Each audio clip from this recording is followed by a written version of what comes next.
রব্বুল আলামিনের দরবারে এই দোয়াটি 10 বার পাঠ করেন, আল্লাহ তাআলা আপনার মনের সকল ইচ্ছাগুলো পূরণ করে দেবেন ইনশাআল্লাহ। দোয়াটি হচ্ছে কোরআন শরীফের আয়াত, আমরা সবসময় মুনাজাতে পড়ে থাকি, রব্বানা আতিনা ফিদ দুনিয়া হাসানা, হে রব আপনি আমার দুনিয়াতে কল্যাণ দান করুন, ওয়াফিল আখিরাতি হাসানা, ইয়া আল্লাহ আপনি আখিরাতেও আমাকে কল্যাণ দান করুন, ওয়াকিনা আযাবান নার, হে প্রভু আপনি আমাকে জাহান্নামের আগুন থেকে বাঁচান। সূরাতুল বাকারা 201 নম্বর আয়াত।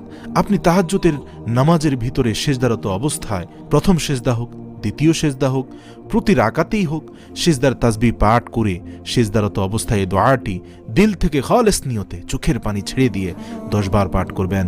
10 বার পাঠ করে আপনি নামাজ শেষ করে কয়েকবার আস্তাগফিরুল্লাহ, কয়েকবার দুরূদ শরীফ পড়ে তারপর আল্লাহর কাছে হাত তুলুন, দোয়া করবেন।